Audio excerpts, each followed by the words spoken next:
नमस्कार साथियों, स्वागत है आप सभी का आपके अपने चैनल में। जैसा कि फ्रेंड्स हम बात करेंगे पेंशन धारकों के लिए बड़ी खबरें।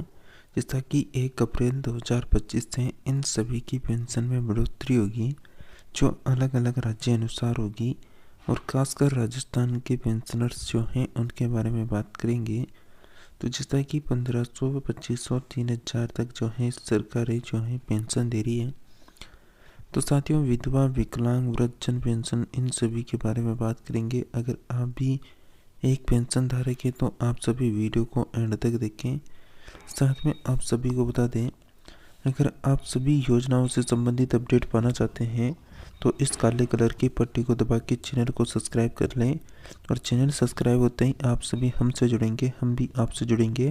तो तुरंत प्रभाव से जो भी नई अपडेट, नई खबर आएगी आप सभी को मिलती रहेगी। तो पास का जो घंटी का बटन है उसको ऑल के ऑप्शन में रखें, ताकि आपको प्रत्येक वीडियो का नोटिफिकेशन प्राप्त हो।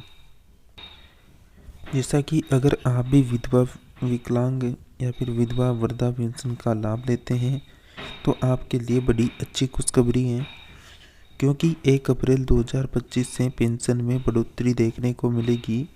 और कौन कौन से राज्य में ये पेंशन की बढ़ोतरी देखने को मिलेगी, जबकि कुछ राज्यों में पेंशन में बढ़ोतरी जो है 1 मार्च 2025 से कर दी गई है। जैसा कि वृद्धा पेंशन जो है 60 से 69 वर्ष के लाभार्थियों के लिए मासिक पेंशन 1000 से बढ़ाकर 1500 की गई है। इसके अलावा 70 से 79 वर्ष के लिए 1500 से बढ़ाकर 2000 रुपये कर दी गई है। इसके अलावा 80 वर्ष या उससे अधिक आयु वालों के लिए 2000 से बढ़ाकर 3000 रुपये तक पेंशन की गई है। जैसा कि विधवा पेंशन मासिक पेंशन राशि 900 से बढ़ाकर 1400 की गई है। इसके अलावा विकलांग पेंशन में बात करें तो मासिक पेंशन राशि को 1200 से बढ़ाकर 1700 कर दी गई है।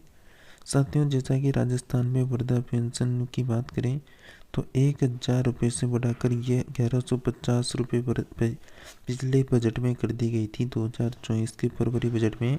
लेकिन इस साल जो 2025 का फरवरी का बजट आया था उसमें इस पेंशन में जो है 100 रुपये की बढ़ोतरी हुई है और इसमें अब 1250 रुपये बिल्कुल मिलना शुरू हो जाएंगे। तो जैसा कि इस साल का जो बजट आया था उसमें जो डिप्टी सीएम थी उसने मतलब यहाँ पर इस पेंशन में 15% बढ़ोतरी का जो प्रावधान था वो न करके इसमें केवल मतलब 100 रुपये की बढ़ोतरी की गई। तो जैसा कि आप सभी साथियों को जो है राजस्थान प्रदेश के निवासियों को अगले महीने से मतलब अप्रैल का जो महीने का पेंशन आएगा आपके खातों में वो 1250 रुपये का आने वाला है। तो इस बार जो जनवरी का पैसा और फरवरी मार्च तक का जो पैसा आने वाला है वो 1150 ही आएगा। लेकिन जब भी अप्रैल माह का जो चौथा महीना है उसका पैसा जब भी डलेगा तो आप सभी को जो है बिल्कुल 1250 का ही मैसेज आने वाला है। साथियों, जैसा कि आप सभी में से अधिकतर पेंशनर्स को जनवरी माह का पैसा मिल चुका है और जनवरी माह का जो पैसा है ये 10 मार्च को और किसी किसी पेंशन धारक को जो है 13 मार्च तक जो है पैसा भी मिला है। अब जिन जिन लोगों को जनवरी का पेंशन का पैसा नहीं मिला है वो सभी कमेंट करके बताएंगे। साथ में आप सभी को बता दें, राजस्थान में अभी भी 14 लाख ऐसे लोग हैं जो पेंशन धारक हैं और इन लोगों ने अभी तक सत्यापन नहीं करवा रखा है। तो जैसा कि जिन लोगों ने सत्यापन नहीं करवा रखा है उनको बता दें कि आज जो है लास्ट डेट है, अंतिम तारीख है 31 मार्च जो है लास्ट डेट है। इसके बाद सत्यापन का काम नहीं होगा, क्योंकि सरकार ने 5 महीनों तक का समय दे दिया है, मतलब 150 दिन दे रखे थे, उसमें भी सत्यापन कंप्लीट नहीं किया। तो सरकार जैसे कि अगली बार जो भी डेट बढ़ाएगी या नहीं बढ़ाएगी उसकी अपडेट भी आपको इसी चैनल में देखने को मिल जाएगी। जैसा कि 75 वर्ष से अधिक आयु के जो भी लाभार्थी हैं उनको 1500 रुपये पर महीना सरकार देती है। इसके अलावा छत्तीसगढ़ राज्य की अगर हम बात करें तो छत्तीसगढ़ राज्य में जो वृद्धा पेंशन है वो 3000 रुपये प्रति माह है और दिव्यांगों के लिए जो है 4500 रुपये प्रति माह है। उत्तर प्रदेश में अगर हम बात करें तो उत्तर प्रदेश में पेंशन में बढ़ोतरी जो है अभी कोई संभावना नहीं दिख रही है। राज्य की विकलांगता, विधवा और वृद्धा पेंशन धारकों को अभी 1000 प्रति माह पेंशन मिल रही है। जैसा कि वृद्धा पेंशन में वृद्धि की गई है, हालांकि सटीक जो राशि की जानकारी है वो अभी भी उपलब्ध नहीं है। हरियाणा की अगर हम बात करें तो दिव्यांग नागरिकों के लिए वो मासिक पेंशन जो है 3,000 रुपये तक कर दी गई है।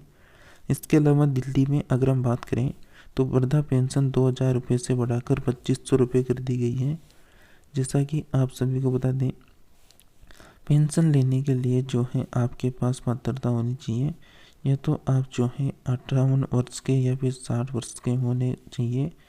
इसके अलावा जैसा कि अलग अलग कैटेगरी के अनुसार अलग अलग जो है यहाँ पर एज रखी गई है। कोई विकलांग है तो उसके लिए अलग एज है, कोई यहाँ पर जैसा कि अगर विधवा है तो उसके लिए अलग एज है। तो सभी कैटेगरी वालों के लिए अलग अलग यहाँ पर जो है एज रखी गई है। इसके अलावा अगर आपका इस योजना को लेकर कोई सवाल है, किसी भी प्रकार का कोई प्रश्न है, तो आप सभी कमेंट करके पूछ सकते हैं।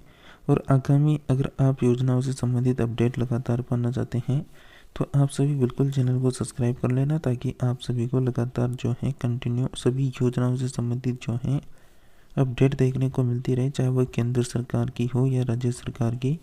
सभी योजनाओं से संबंधित अपडेट आपको मिलती रहेगी। तो साथियों, इसी के साथ मिलते हैं नेक्स्ट नई अपडेट में। तब तक के लिए आप सभी हमारे साथ बने रहिए।